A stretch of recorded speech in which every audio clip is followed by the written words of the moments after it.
Hello friends, welcome to sound audios friends. നമ്മളിന്ന് പുതിയൊരു സിസ്റ്റത്തിന്റെ വീഡിയോ ആയിട്ടാണ് വന്നിട്ടുള്ളത്. ഇതൊരു 5.2 ആംപ്ലിഫയർ ആണ്. അപ്പൊ ഞങ്ങൾ ഇതൊരു 7.2 എന്നുള്ള രീതിയിലേക്കാണ് ചെയ്തിരിക്കുന്നത്.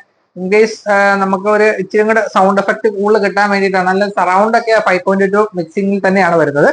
അപ്പൊ ഒരു ഇച്ചിരി കൂടെ ലെങ്ത് കൂടി ഹാളിലേക്ക് 7.2 പോലെ ആക്കാൻ വേണ്ടിയിട്ട് ഒരു പരിപാടിയാണ് നമ്മൾ ചെയ്തിരിക്കുന്നത്. അപ്പൊ ഇതിന് ഒരു 2 ചാനൽ ആംപ്ലിഫയറും കൂടെ അഡീഷണൽ വരും. അതിന്റെ വർക്ക് കംപ്ലീറ്റ് ചെയ്തിട്ടില്ല, അത് പിന്നീട് കംപ്ലീറ്റ് ചെയ്ത് കൊടുക്കാന്നാണ് ഞാൻ പറഞ്ഞേക്കണേ. അപ്പൊ ഇത് നമ്മൾ കംപ്ലീറ്റ് ചെയ്തിട്ടുണ്ട്. അപ്പൊ ഇത് നമ്മുടെ രാഹുൽ ബ്രോയ്ക്ക് വേണ്ടിയിട്ടാണ്.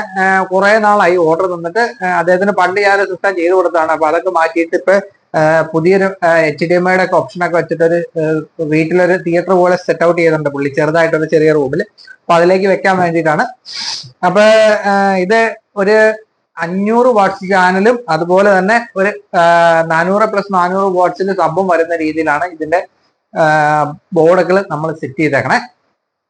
അപ്പൊ ലെഫ്റ്റ് റൈറ്റിലേക്ക് നമുക്ക് നോക്കാം. ലെഫ്റ്റ് റൈറ്റിന് വേണ്ടിയിട്ട് 2 ഫ്ലോർ സ്റ്റാൻഡിങ് സെറ്റ് ചെയ്തിട്ടുണ്ട്. 3.5 ഫീറ്റ് ഹൈറ്റിലാണ് ഈ 2 ഫ്ലോർ സ്റ്റാൻഡിങ് വരുന്നത്.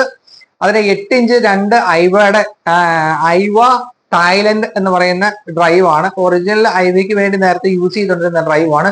ഐവയുടെ ഒറിജിനൽ ബോക്സ് അഴിച്ച് നോക്കിയിട്ടുള്ളവർക്ക് അറിയാം, ഇത് ഐവയുടെ ബോക്സിൽ വരുന്ന സെയിം ഡ്രൈവ് ആണ്. ഐവ സ്പീക്കർ ഇറക്കണില്ലെന്നൊക്കെ ഒരു കമന്റിൽ ഞാൻ കണ്ടിരുന്നു. ഇത് ഐവ പ്രൊഡക്ഷൻ നിർത്തിയ സമയത്ത് ലോട്ടായിട്ട് എടുത്തിരിക്കുന്ന ഡ്രൈവ് ആണ്. അതായത് അവരുടെ പ്രൊഡക്ഷൻ നിർത്തുന്ന സമയത്ത് തേർഡ് പാർട്ടി പോലെ നമ്മൾ ആക്രി കളക്ട് ചെയ്യൂലേ, അതുപോലെ തന്നെ സ്ക്രാപ്പ് കളക്ട് ചെയ്യണ പോലെ തന്നെ പ്രൊഡക്ഷൻ നിർത്തിപ്പോയ സാധനങ്ങൾ ഇങ്ങനെ കളക്ട് ചെയ്ത് മാർക്കറ്റിൽ സെയിൽ ചെയ്യുന്ന ഡ്രൈവ് ആണ്. നേരത്തെ അവർ ഹൈഫൈക്ക് ഉപയോഗിച്ചുകൊണ്ടിരുന്ന ഡ്രൈവ് ആണ്. അപ്പൊ ആ ഡ്രൈവ് ആണ് ഇപ്പൊ ഇവർ ഐവ എന്ന് പറഞ്ഞ മാർക്കറ്റിൽ അവൈലബിൾ ആണ്. നിങ്ങൾക്കും ആവശ്യമുണ്ടെങ്കിൽ കിട്ടും. പലവരും പല റേറ്റിലാണ് മേടിക്കുന്നത്. നമുക്കൊരു പീസ് 1200 രൂപ വെച്ചിട്ടാണ് ഒരു പീസ് കിട്ടിയത്. അങ്ങനെ 4 പീസസ് നമ്മൾ എടുത്തിട്ടുണ്ട്. പിന്നെ അടുത്ത് നോക്കി കഴിഞ്ഞാൽ സിപ്പിന്റെ 5 ഇഞ്ചില് പേപ്പർ കോൺ വരുന്ന മിഡ് റേഞ്ച് നമ്മൾ അതിന് വേണ്ടി എടുത്തിട്ടുണ്ട്. അടുത്ത് നോക്കി കഴിഞ്ഞാൽ ഒരു പീസോ ക്രിസ്റ്റൽ ക്യൂട്ട് ആണ് ഉപയോഗിച്ചിരിക്കുന്നത്. ഒരു ഇതിൽ ടോൺ കൺട്രോൾ ഇല്ലാത്തതുകൊണ്ട് അത്യാവശ്യം ട്രബിൾ എഫക്ട് കൂടുതൽ കിട്ടാൻ വേണ്ടിയാണ് പീസോ ക്രിസ്റ്റൽ ട്യൂട്ടർ നമ്മൾ അതിനകത്ത് യൂസ് ചെയ്തേക്കുന്നത്. സിൽക്ക് ഡോം ട്യൂട്ടറിനുള്ള കട്ടിംഗ് ആണ് സൈഡിൽ കൊടുത്തിരിക്കുന്നത്. പക്ഷെ സിൽക്ക് ഡോം ട്യൂട്ടറിന് HF അത്ര കുറവായിട്ട് വരുന്നതുകൊണ്ടാണ് അത് അങ്ങനെ മാറ്റി അങ്ങനെ പ്ലേസ് ചെയ്തിരിക്കുന്നത്. പിന്നെ അടുത്ത് നോക്കി കഴിഞ്ഞാൽ 3.5 ഫീറ്റില് 60 ലിറ്ററിലാണ് ഈ എൻക്ലോഷറിന്റെ സൈസ് വരുന്നത്. എൽപോർട്ട് ഡിസൈനിലാണ് നമ്മൾ ചെയ്തിരിക്കുന്നത്. ഇതിന്റെ എക്സ്റ്റീരിയർ ഫിനിഷിംഗ് എല്ലാം രാഹുൽ ബ്രോ ചെയ്തോളാം എന്നാണ് പറഞ്ഞേക്കുന്നത്. അദ്ദേഹം ഒരു കൺസ്ട്രക്ഷൻ കോൺട്രാക്ടർ ആണ്. A to Z വർക്ക് ലേബേഴ്സും എല്ലാം പുള്ളിയുടെ കൈവശമുണ്ട്. അപ്പൊ പുള്ളി അതെല്ലാം കംപ്ലീറ്റ് ചെയ്തോളാം എന്നാണ് പറഞ്ഞിരിക്കുന്നത്. അപ്പൊ എന്നോട് ജസ്റ്റ് പെട്ടി അടിച്ചു കൊടുത്താൽ മതി ബ്രോ. അതായത് എന്റെ സമയം കുറയ്ക്കാൻ വേണ്ടിയിട്ടാണ്, എനിക്ക് എളുപ്പപ്പണിക്ക് വേണ്ടിയിട്ടാണ് അദ്ദേഹം അങ്ങനെ ചെയ്തോളാം എന്ന് പറഞ്ഞേക്കുന്നത്. അപ്പൊ നമ്മൾ കംപ്ലീറ്റ് ചെയ്ത് വെച്ചിട്ടുണ്ട്. അതുപോലെ സബ് ബൂഫറിലേക്ക് നോക്കി കഴിഞ്ഞാൽ അതും അദ്ദേഹം തന്നെ കളക്ട് ചെയ്തതാണ്. 15 ഇഞ്ച് പുള്ളിയുടെ ഒരു കോൺസെപ്റ്റ് ആണ്. 15 ഇഞ്ച് 2 ബേസ് ചെയ്യണം എന്നുള്ളത്. അപ്പൊ 15 ഇഞ്ച് ഒരു വീട്ടിലേക്ക് വെച്ച് നോക്കുമ്പോൾ നല്ല ബേസ് ആണ്, അധികമാണ്. ഇതിന്റെ ബേസ് ഔട്ട്പുട്ട് തുറന്നിട്ട് എനിക്ക് എന്തോ പോലെയാണ്, വല്ലാത്തൊരു ബേസ് ആയിട്ടാണ് തോന്നുന്നത്. നല്ല ബേസ് ഔട്ട്പുട്ടാണ്. ഇപ്പൊ ഇതിൽ ഒരു ഓപ്പൺ ജിം അങ്ങനെയുള്ള സ്ഥലത്തേക്കാണ് ഇത് രണ്ടെണ്ണം വെച്ചാൽ നല്ല അടിപൊളിയായിട്ട് വർക്കിംഗ് ആയിരിക്കും. അപ്പൊ ഇത് ടൊയോട്ടോന്റെ 15 ഇഞ്ച് സബ് ബൂഫറാണ്. 500 വാട്ട്സിൽ വരുന്ന സബ് ബൂഫറാണ് നമ്മൾ ഇതിന്റെ അകത്ത് യൂസ് ചെയ്തിരിക്കുന്നത്. അതിന്റെ ബോക്സും നമ്മൾ തന്നെ ഡിസൈൻ ചെയ്ത് ബോർഡ്സും നമ്മൾ തന്നെ ഉണ്ടാക്കിയേക്കുന്നതാണ്. 18 mm MDF-ലാണ് നമ്മൾ ഇത് ബോക്സ് മേക്ക് ചെയ്തിരിക്കുന്നത്. ഇതും 18 mm ചെയ്തിരിക്കുന്നത്.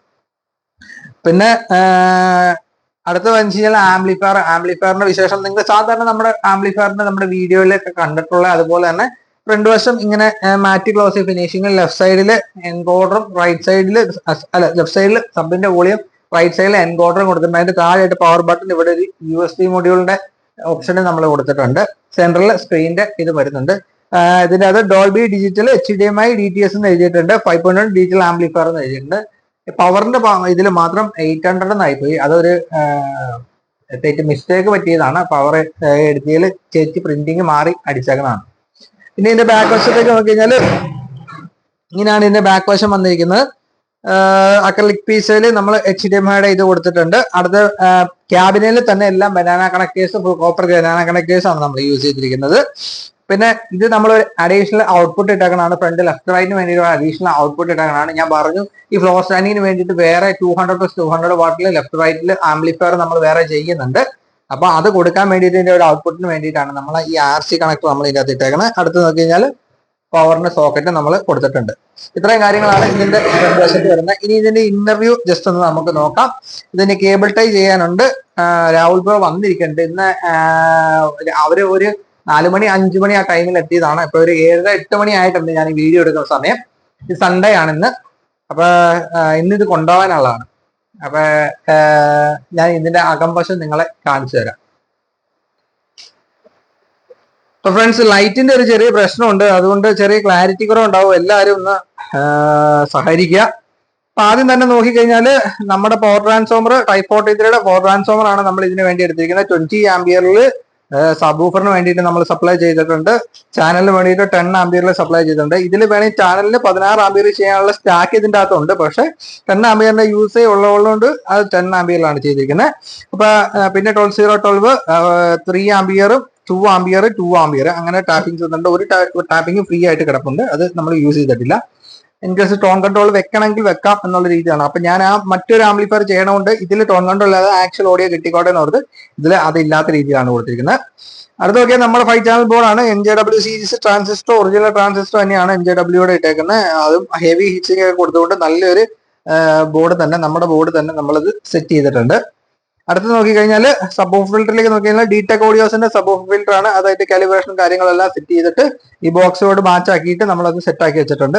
അടുത്ത് നോക്കിക്കഴിഞ്ഞാൽ മഹാരാജയുടെ 8 ട്രാൻസിസ്റ്ററിന്റെ 2 ബോർഡാണ് നമ്മൾ ഇതിനു വേണ്ടിയിട്ട് നമ്മൾ യൂസ് ചെയ്തിരിക്കുന്നത്. പിന്നെ അടുത്തത് നോക്കിക്കഴിഞ്ഞാൽ നമ്മുടെ തന്നെ sub offer speaker protection 5.2 speaker protection ആണ്. അടിയിൽ നിങ്ങൾക്ക് കാണാം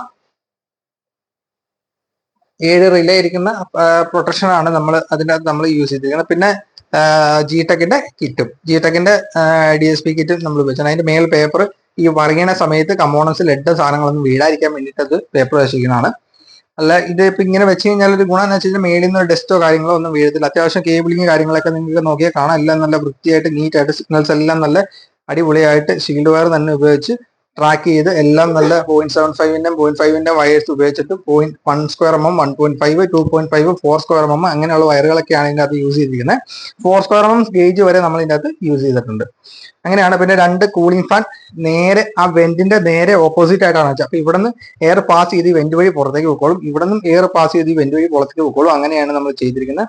ഫാൻ സൗണ്ട് കുറയ്ക്കാൻ വേണ്ടിയിട്ടാണ് ഈ 2 ഫാനിൽ നിർത്തിയത്. അല്ലെങ്കിൽ അവിടെ ഒരു എക്സോസ്റ്റ് ഫാൻ കൂടെ വെച്ച് കഴിഞ്ഞാൽ അത് വലിക്ക് ഈ ഫാനിന്റെ സൗണ്ട് ഇല്ല, സ്ലോ സ്പീഡിലാണ് ഫാൻ റൺ ചെയ്തുകൊണ്ടിരിക്കുന്നത്.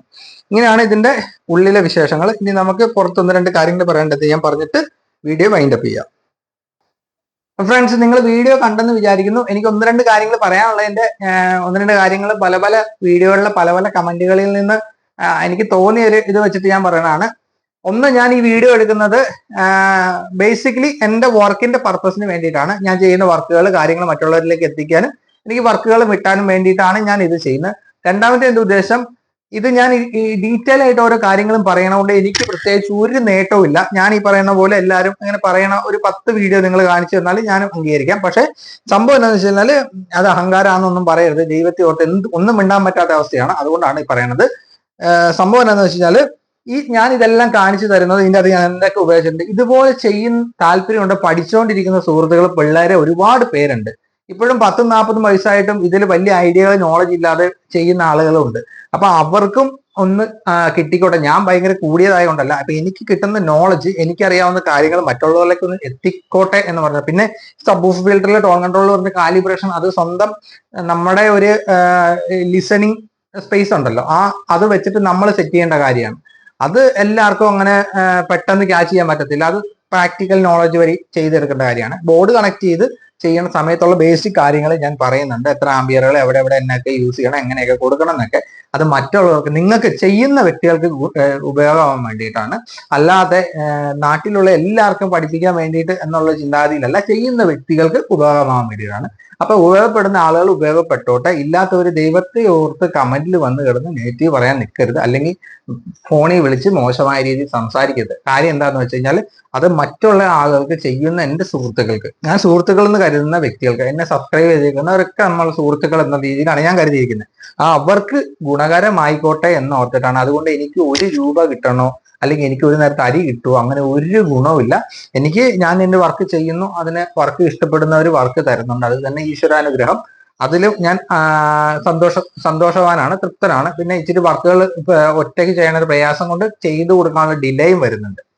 അപ്പൊ ഇത്രേ ഉള്ളൂ. അപ്പൊ ഇത് നിങ്ങൾ ഇങ്ങനെ പറഞ്ഞു തുടങ്ങിയാൽ ഞാനും മറ്റുള്ളവരെ പോലെ തന്നെ ആമ്പ് ചെയ്ത് വെച്ചിട്ട് ക്യാബിൻ അടച്ചു വെച്ചിട്ട് ഫ്രണ്ട്സ് നമ്മുടെ ഒരു ആമ്പ് കംപ്ലീറ്റ് ആയിട്ടുണ്ട് എന്നും പറഞ്ഞ് ഞാനും കാണിക്കേണ്ടി വരും. അതും ഇതും തമ്മിൽ വ്യത്യാസമില്ല. അപ്പൊ ഞാൻ നിങ്ങൾക്ക് മനസ്സിലായിക്കോട്ടെ, അതായത് ചെയ്യുന്ന വ്യക്തികൾക്കും സാധാരണക്കാർക്കും മനസ്സിലാകും നിങ്ങൾ തരുന്ന പൈസക്കുള്ള മൂല്യം അതിന്റെ അകത്തുണ്ടോ എന്ന് മനസ്സിലായിക്കോട്ടെ. ഇപ്പൊ ഏകദേശം ഈ 43 ഇപ്പൊ പലരും ഈ ട്രാൻസ്ഫോമറുകളൊക്കെ 2, 3 ഒക്കെ കുത്തിക്കയറ്റി വെക്കുന്നുണ്ട്. അതിന്റെ ഒന്നും ആവശ്യമില്ല. അതായത് അതിന് എത്ര വോൾട്ടേജ് ഡ്രോ ചെയ്യണം, അതിന്റെ ശേഷി എത്രയാണ് എന്നൊക്കെ മനസ്സിലാക്കി കഴിഞ്ഞാൽ കാൽക്കുലേറ്റ് ചെയ്ത് അതിന് ട്രാൻസ്ഫോമറുകൾ കാര്യങ്ങൾ സെറ്റ് ചെയ്യാം. ഇവിടെ 1-2 ട്രാൻസ്ഫോമറുകൾ ചെയ്തു. ഞാൻ എന്റെ സുഹൃത്തുക്കളുടെ അടുക്കെ പോയി കണ്ടിട്ടുണ്ട് റെഡിമെയ്ഡ് മേടിക്കുന്ന ട്രാൻസ്ഫോമറുകളുടെ ഒക്കെ അവസ്ഥ. അതെന്ന് വെച്ച് കഴിഞ്ഞാൽ അതിന്റെ ഒന്നും പ്രൈമറിക്കോ അല്ലെങ്കിൽ അതിന്റെ കറണ്ട് കൊടുക്കേണ്ടതായ കമ്പികൾക്കോ അതിന്റെ പ്രോപ്പർ ആയിട്ടുള്ള ഗേജ് ഒന്നുമില്ല. ഇവര് തോന്നിയ പോലെയൊക്കെയാണ് ഇട്ടേക്കണത്. അതൊന്നും ഒരു കറക്റ്റ് കാൽക്കുലേഷനോ കാര്യങ്ങളോ അല്ല. ഇതിപ്പോ നമ്മൾ 20 ആംപിയർ പറയണ്ടേ, നിങ്ങൾ കറക്റ്റ് ആയിട്ട് ഇതിനകത്ത് 20 ആംപിയർ ഡ്രോ ചെയ്ത് ഇതിനകത്ത് ഡ്രോപ്പേ വരത്തില്ല. ഇതിനകത്ത് 10 ആംപിയർ പറഞ്ഞ 10 ആംപിയർ നിങ്ങൾ ഡ്രോ ചെയ്തോ ഡ്രോപ്പ് വരത്തില്ല. കാരണം നമ്മൾ 12 ആംപിയറിന്റെ കാൽക്കുലേഷനിലാണ് 10 ആംപിയർ നമ്മൾ അവിടെ 100% കിട്ടും എന്ന് നമ്മൾ പറയണതിന്റെ കാര്യം.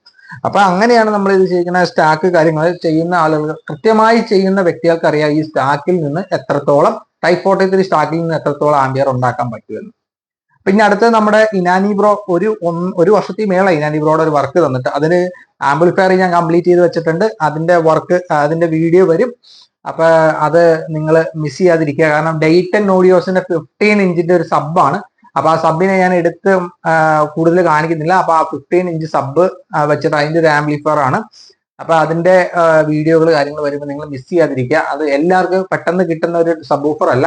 ഇനാനി ബ്രോ അവിടെ നിന്ന് തന്നെ കൊണ്ടുവന്ന് അമ്പാടി എന്ന് പറയുന്ന ഒരു ബോക്സ് ചെയ്യുന്ന ഒരാളെ സുഹൃത്തിന്റെ കയ്യിൽ ഏൽപ്പിച്ചു. പുള്ളി ബോക്സ് ഒക്കെ ചെയ്തുകൊണ്ട് വന്നതാണ്. അപ്പൊ അത് റീവർക്ക് ഒക്കെ ചെയ്യാണ്ട് പുള്ളിക്ക് എൽപോർട്ടൊക്കെ ചെയ്യാനുണ്ടെന്നുണ്ട്. അപ്പൊ ജസ്റ്റ് ഞാനൊന്ന് കാണിച്ചു തരാം. ഞാൻ ആംപ്ലിഫയർ കംപ്ലീറ്റ് ചെയ്തിട്ട് ഞാൻ വെച്ചേക്കാണ്. ജസ്റ്റ് ഞാനതൊന്ന് അങ്ങോട്ട് സൂം ഔട്ട് ചെയ്ത് കാണിച്ചു തരാം. ഇതാണ് ഫ്രണ്ട്സ് ആ ഡേറ്റന്റെ അൾട്ടിമാക്സ് എന്ന് പറഞ്ഞ സീരീസിലുള്ള സബ് ഊഫറാണ്. അപ്പൊ ഇതിന്റെ ഡീറ്റെയിൽ വീഡിയോ വേറെ വരുന്നതാണ്. ഞാൻ എൻക്ലോഷറിന്റെ ചെറിയൊരു മിസ്റ്റേക്ക് കൊണ്ട് എനിക്കത് ബേസ് റെസ്പോൺസ് നന്നായിട്ട് തോന്നാത്തതുകൊണ്ട് ഞാനത് തിരിച്ച് പിടിപ്പിച്ച് വെച്ചേക്കാണ്. അപ്പൊ ഓക്കെ ഫ്രണ്ട്സ്, അപ്പൊ അതും നമുക്ക് നിങ്ങൾ ഇത്രയും പവറുള്ള സബ് ഊഫറുകൾ ചെയ്യുമ്പോൾ പറ്റാവുന്ന പ്രശ്നങ്ങൾ അതിന്റെ ഇൻപുട്ട് സ്റ്റേജിൽ വരാവുന്ന, എനിക്ക് ഒരുപാട് പ്രശ്നങ്ങൾ ഉണ്ടായി. ഇൻപുട്ട് സ്റ്റേജിൽ വരാവുന്ന എററുകൾ കാര്യങ്ങളൊക്കെ ഉണ്ട്. അപ്പൊ അതൊക്കെ ഒരു വീഡിയോ കൊണ്ട് പറഞ്ഞു തരാൻ പറ്റില്ല. അപ്പൊ ഓരോരോ വീഡിയോകളിലായിട്ട് ഞാൻ ഓരോരോ കാര്യങ്ങൾ പറഞ്ഞു തരാം. എനിക്കറിയാവുന്നത്, അത് അറിവുള്ളവർ തെറ്റാണെങ്കിൽ എനിക്ക് തിരിച്ചു തരണം. അറിവില്ലാത്തവർക്ക് അതൊരു ഉപകാരപ്രദം ആയിക്കോട്ടെ എന്ന് ഓർത്തിട്ടാണ്, നിങ്ങൾക്ക് ഉപകാരമാട്ടെ എന്ന് ഓർത്തിട്ടാണ് ഫ്രണ്ട്സ് ഞാൻ ഓരോ കാര്യങ്ങളും പറയുന്നത്. അത് നിങ്ങൾക്ക് ഉപദ്രവമാവേണ്ടെങ്കിൽ ക്ഷമിക്കുക. അപ്പൊ നമുക്ക് അടുത്ത വീഡിയോയിൽ കാണുന്നവരെ എല്ലാവർക്കും ടാറ്റ ബൈ ബൈ.